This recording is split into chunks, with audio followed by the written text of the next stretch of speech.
Welcome back, everyone. We're diving into a really creepy case today, one that's been puzzling people for over a century. Oh yeah, this one's a doozy. It's the Hinterkaifeck murders. Ever heard of it? I have. It's 1922, Germany. We're a small farmstead, pretty isolated, and the entire family living there is found murdered. Yeah, and here's the really freaky part. The killer, or killers, whoever it was, stuck around for days after. Yeah, that's one of the things that makes this case so bizarre, right? I mean, most killers want to get away from the crime scene as quickly as possible, but this one they lingered. They actually lived on the farm for a while after the murders. Makes you wonder what was going on in their head, right? Like, what could possibly possess someone to do something like that? Yeah, it's really hard to fathom, and that's what makes this case so fascinating and so disturbing too.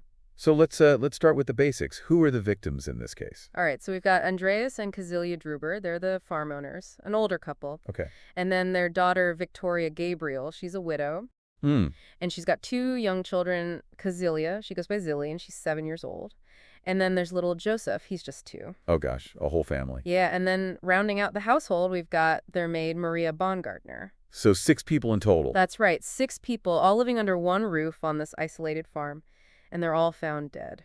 And this farm, Hinterkaifeck, it was really out in the middle of nowhere, right? Pretty much, yeah. It was a good distance from the nearest village, so they were very much on our own out there. And what about the timeline of events? What led up to this horrific discovery? So about 6 months before the murders, the family's previous maid, Crescens Rieger, she left pretty suddenly. Oh, really? What happened? Well, she claimed the house was haunted. Haunted. Okay, now this is getting I interesting. know, right? It's like something out of a horror movie.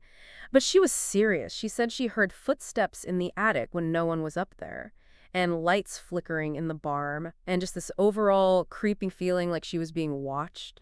Oh, wow. Yeah, that would definitely make me want to move out too. She was pretty spooked, yeah. But the family, they didn't seem too bothered by it. They eventually hired a new maid, Maria Baumgartner, who started working for them on March 31st, 1922. March 31st. Uh-huh. That's important because that's the same day as the murders. Oh, wow. So the new maid arrives and then, bam, everyone's dead. That's a lot of coincidences. Right. It's one of the things that makes this case so strange. You've got this eerie premonition from the previous maid, and then the new maid arrives on the exact day of the murders. It's almost like it was all preordained or something. It's definitely giving me goosebumps. So if everyone was murdered on March 31st, how come it took so long for the bodies to be discovered? Because Hinterkaifeck was so isolated, the family wasn't really seen that often. Neighbors didn't think much of it when they didn't see them around for a few days. They figured they were just keeping to themselves, as they sometimes did. So no one really suspected anything was wrong. Not at first. In fact, people saw smoke coming from the chimney and even figures moving in the windows, so they assumed everything was normal. So it's really easy to miss the signs something's wrong when you're dealing with a family that's known to be reclusive. That's right. It wasn't until a few days later that someone started to get suspicious. Okay, who was that? It was a repairman who'd been called to the farm. Okay. And when he got there, he found all the doors, locked the dog tied up outside, and the barn door wide open. Now he knew something wasn't right. That's definitely a red flag. Yeah, he tried knocking and calling out, but no one answered. So he left and reported his concerns to the local authorities. And that's when they finally discovered the bodies. Yeah, a group of neighbors went to the farm to investigate. And when they opened the barn door, they found 4 of the victims, Andreas, Casilia, Victoria, and little Joseph. Oh my God. They were stacked on top of each other and covered with hay. That image is horrifying. What about the other 2 victims? Where were they? Little Casilia Zilly, they found her dead in her bed. And the maid Maria, she was in her own bedchamber. Everyone was killed in the house. It seems that way, yeah. The crime scene was absolutely horrific. It was clear that whoever did this had a lot of rage, a lot of anger. So brutal. It's hard to even imagine what those poor people went through. It's one of those cases that really stays with you. The brutality of it all, the mystery surrounding it, and the fact that it's never been solved, it just adds to the intrigue. Yeah, I can see why this case has captivated people for so long. So what do we know about the actual murders? How were they killed? Each victim was killed by multiple blows to the head, most likely with a farm tool of some kind. A farm tool? Like what? Well, the most likely weapon was something called a matrick. It's a heavy tool used for digging and breaking up soil, and it was found on the farm later on.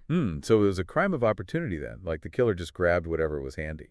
It's possible, yeah, but the level of violence, the sheer number of blows it suggests something more than just a random act. It seems personal, like there was a lot of rage involved. And remember, the killer stayed on the farm for days after the murders. They fed the animals, they cooked meals, they even lit the fire. Yeah, that's the part that really gets to me. It's like They were trying to take over the lives of the family they just murdered. Like, they felt entitled to be there. It's a chilling thought. So who could have done something like this? Well, that's the million-dollar question, isn't it? And it's one that we'll be exploring in part 2 of our deep dive into the Hinterkaifeck murders. Oh, this could be good. Okay, so we've got a whole family murdered on a secluded farm, a killer who sticks around for days in a haunted house. This case has it all. Yeah, it's definitely got all the elements of a classic mystery, doesn't it? It sure does. So where do we even begin to untangle this mess? Who were the prime suspects? Well, there are quite a few, actually. This case had no shortage of potential culprits. Okay, so let's start with the neighbor, Lorenz Schlittenbauer. You mentioned he had a somewhat complicated relationship with Victoria. Yeah, he did. They had a child together, actually, little Joseph. Oh, wow. So there's already some drama there. Yeah, and to make things even more complicated, Lorenz initially claimed paternity of Joseph, but then later changed his story. And said what? He started spreading rumors that Joseph was actually the result of an incestuous relationship between Victoria and her father, Andreas. Oh, my God. So this family was already dealing with some pretty heavy stuff even before the murders. Yeah, they were definitely not your average family. And these rumors about incest, they weren't just idle gossip either. They weren't. No, both Andreas and Victoria were actually convicted of incest and spent time in prison. Wow, that's a pretty big bombshell. Yeah, it really sheds some light on the kind of environment they were living in. A lot of secrets, a lot of tension. So you could see how people might have suspected Lorenz, right? I mean, he had a child with Victoria, and then he starts spreading these rumors about her and her father. Exactly. And then there's his behavior at the crime scene. What do you mean? Well, he was one of the people who found the bodies. And instead of just calling the police, he started unstacking them and touching them as he searched for Joseph. Oh, wow. Yeah, that's definitely not something you're supposed to do at a crime scene. Right. It's pretty suspicious behavior. And to top it off, Victoria had threatened to sue him for child support shortly before the murders. Oh, so there's a motive right there. Financial pressure, maybe even a desire to get rid of Victoria and avoid paying child support. It's certainly possible. But Lorenz isn't the only one with a potential motive. Okay, who else are we looking at? Well, there's Victoria's deceased husband, Carl Gabriel. Wait, didn't he die during World War I? That's what Evanson thought, but there's a theory that suggests he might have faked his death and returned to murder his family. Well, hold on. That's a bit out there, isn't it? Yeah, it is, and there's really no evidence to support it. So why was he even considered a suspect? I guess people were just grasping at straws, trying to come up with any explanation, no matter how far-fetched. Yeah, I get that. When a case is this baffling, sometimes the simplest explanation is just too hard to believe. Exactly. And then you've got all the usual suspects in a case like this. The disgruntled farmhand, the jealous neighbor, the mysterious stranger passing through town. But none of those really panned out? Not really. There was never enough evidence to connect any of them to the crime. So we're back to square one then. Not quite. There's one more theory we need to talk about, and this one's really interesting. Okay, lay it on me. What if someone was living on the farm without the family's knowledge? Like a squatter in the attic. Exactly. Remember all those strange occurrences that the previous maid reported? Yeah, the footsteps, the flickering lights, the feeling of being watched. Do you think that was all connected to this mystery person? It's possible. And remember, Andreas found evidence of someone being in the attic shortly before the murders. Hay was disturbed, things were moved around. And there was that human excrement too, right? Yep. Like someone was living up there and the family had just started to realize it. Okay, so let's say there was a squatter living in the attic. What was their motive for killing the entire family? That's the million-dollar question, isn't it? Maybe they felt threatened. Maybe they were afraid of being discovered. Or maybe they'd been planning this all along. Like they wanted the farm for themselves? It's possible, yeah. And the arrival of the new maid, Maria, might have been the trigger. How so? Maybe she discovered the squatter's hiding place. Or maybe the squatter was worried that she would. Either way, it could have been enough to set them off. So we've got Lorenz the neighbor with a potential financial motive, Carl, the deceased husband who might have faked his death, and now this mysterious squatter hiding in the attic. This case is getting more and more complex. It is, isn't it? And we're not done yet. We still need to talk about the police investigation itself. Oh yeah, that's right. You mentioned it wasn't exactly a textbook case. Not at all. There were a lot of missteps and missed opportunities. Evidence was mishandled. Witnesses weren't interviewed thoroughly. And to top it all off, they even consulted a psychic. A psychic, seriously? Yeah, I know it sounds crazy, but it was actually a fairly common practice back then, especially in cases like this where the police were stumped. Well, did the psychic come up with any leads? Not really, but it just goes to show you how desperate they were to solve this case. They were willing to try anything. So what happened? Did the case eventually go cold? It did, yeah. Despite all their efforts, the police were never able to identify the killer, and the Hinterkaifeck murders became one of Germany's most infamous unsolved mysteries. But the story doesn't end there, does it? You mentioned there was a cold case review in 2007. Yeah, a team of investigators decided to take another look at the evidence using modern forensic techniques. And did they find anything new? Well, they actually believe they identified a prime suspect. They did. Who was it? They're not saying. They've refused to release the name out of respect for surviving family members. Oh, come on. That's so frustrating. Like they finally have an answer and they're not willing to share it. Yeah, it's definitely a bit of a tease, but I guess we have to respect their decision. So we're left with even more questions than we started with. Pretty much, yeah. But hey, that's what makes this case so fascinating, isn't it? The mystery, the intrigue, the unanswered questions. I guess so. But it would be nice to finally have some closure, wouldn't it? It would, but for now, the Hinterkaifeck murders remain an enigma, a chilling reminder that sometimes the truth is just beyond our grasp. Well, this has been a wild ride. So what's next? Where do we go from here? Well, I think it's time to shift gear a little bit. We've talked about the suspects, the evidence, the investigation. But what about the psychology of the killer? What could drive someone to commit such a horrific act? Oh, now that's an interesting angle. I'm definitely intrigued. Yeah, I think it's a crucial piece of the puzzle. So in part 3 of our deep dive, we're going to delve into the mind of the Hinterkaifeck killer. Can't wait. This is going to be good.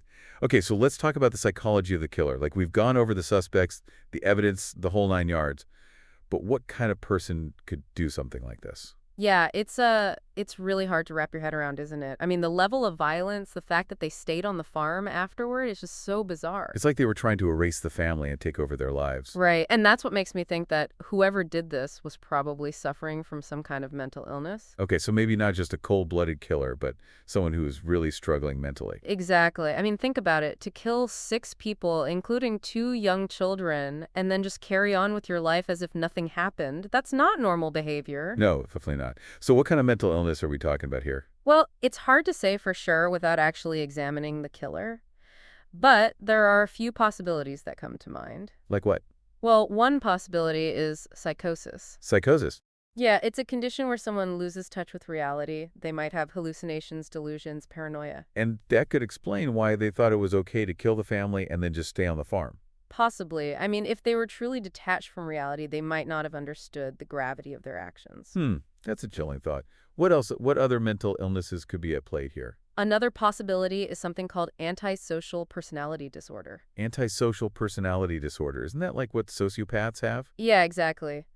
People with this disorder, they lack empathy, they're manipulative, they often have a disregard for the law. So they could have easily killed the family without feeling any remorse. It's possible, and the fact that they stayed on the farm afterwards suggests a certain level of boldness and a lack of concern for getting caught. Okay, so those are 2 pretty strong contenders, psychosis and antisocial personality disorder.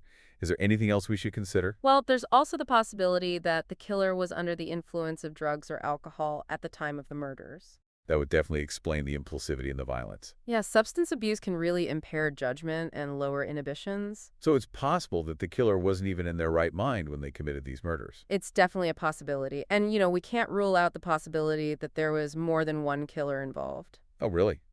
You think maybe they were working together? It's possible. I mean, it's a lot easier to commit a crime like this if you have someone else to help you. And maybe one of them was the mastermind, the one who came up with the plan, and the other one was just a follower, someone who's easily manipulated. Yeah, that's a good point. And that would also make it more difficult to solve the case because you're essentially looking for 2 people instead of 1. So we've got a lot of possibilities here. A lone wolf killer suffering from psychosis or antisocial personality disorder, or maybe a pair of killers working together fueled by drugs or alcohol. And let's not forget about the potential role of the environment. The isolation of the farm, the family's history of incest and violence, all of those factors could have contributed to the killer's mental state. Yeah, it's like a perfect storm of factors coming together to create this horrific tragedy. Exactly. And that's what makes this case so fascinating and so frustrating, too, because we may never know for sure what really happened or what drove the killer to do what he did. But I think that's okay. It's okay to not have all the answers.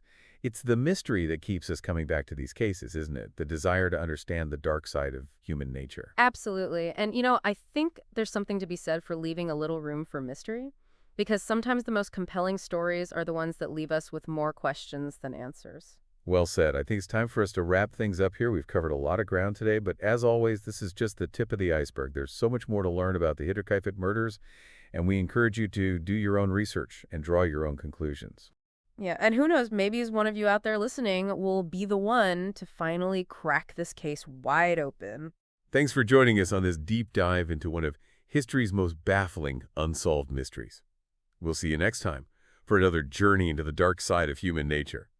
Until then, stay curious, stay skeptical, and stay safe.